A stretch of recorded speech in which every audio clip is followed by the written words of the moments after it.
नमस्ते दोस्तों, आप सभी को मेरे यूट्यूब चैनल में स्वागत है।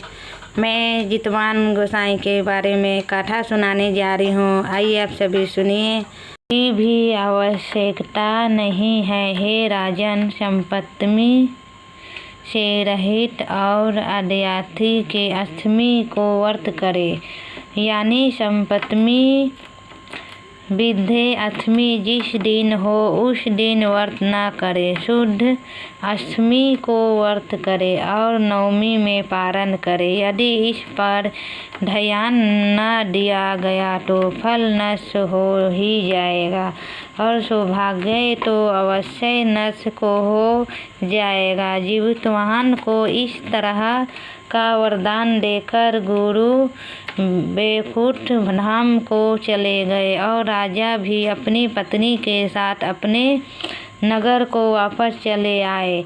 धोमय द्रौपदी से कहते हैं, हे देवी, मैंने यह अत्यंत दुर्लभ व्रत तुमको बताया है। इस व्रत को करने से बच्चे दीर्घायु होते हैं। हे देवी, तुम भी पूर्वोक्त विधि से यह व्रत और दुर्गा जी का पूजन करो तो तुम्हें अभिलषित फल प्राप्त होगा।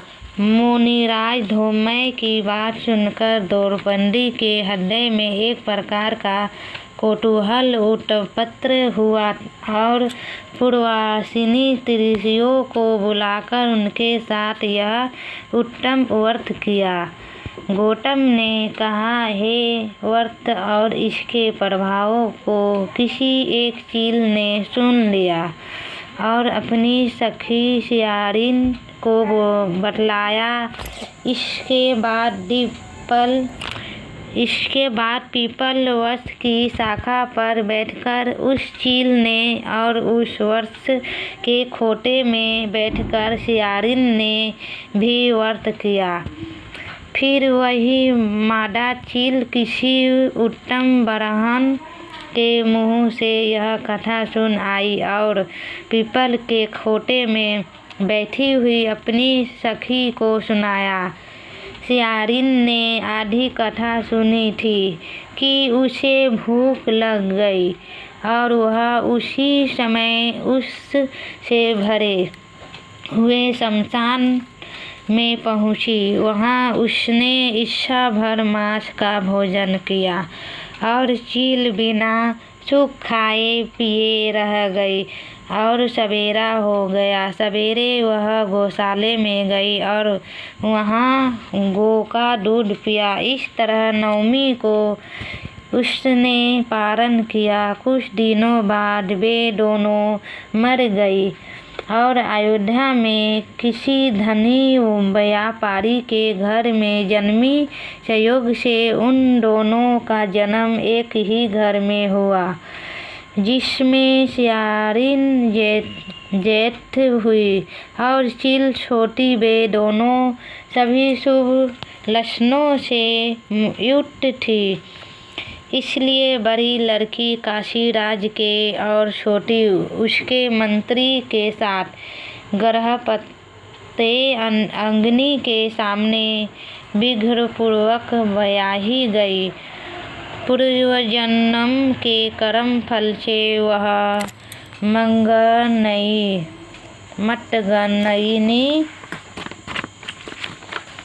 रानी हुई। जिस किसी भी संतान को उत्पन्न करती वह मर जाती थी और पूर्वजन्म की बातों को स्मरण करने वाली मंत्री की पत्नी ने अंश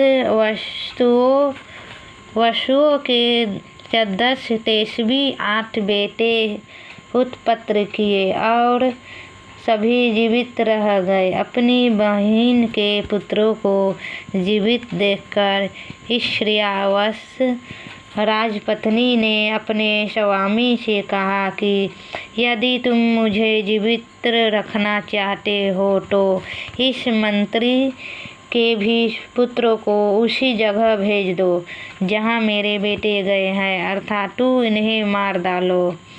यह सुनकर राजा ने उस मंत्री के पुत्रों को मारने के लिए कई प्रकार के उद्यम किए, पर मंत्री पत्नी ने जीवित पुत्रिका के पुण्य बल से बचा लिया।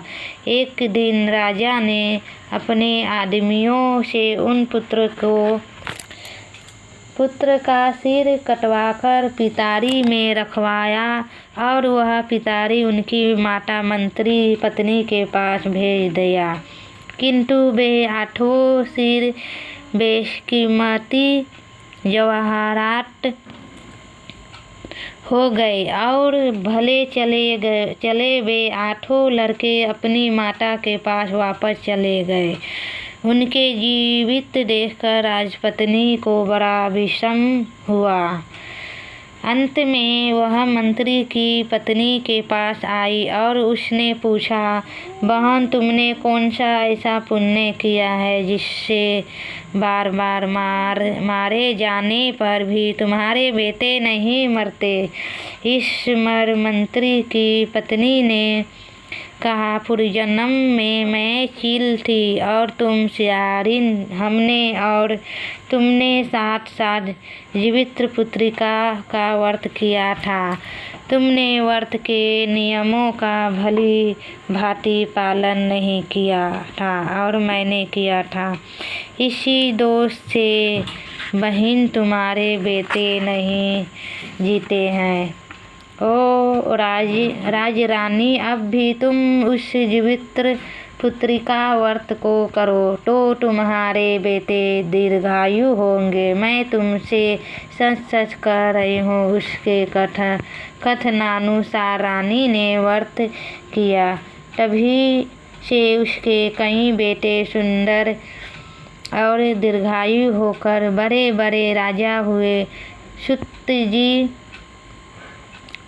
कहते हैं कि सब प्रकार का आनंद देने वाला मैंने यह दिव्य व्रत बतलाया। स्त्रियां चिरजीवी संतान चाहती हो तो विधि पूर्वक यह व्रत करे।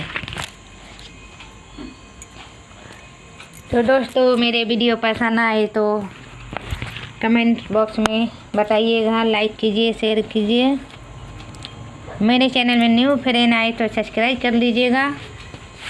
तब तक के लिए बाय बाय फ्रेंड। अगले वीडियो में फिर मिलती हूँ आप सभी के साथ। Bye bye.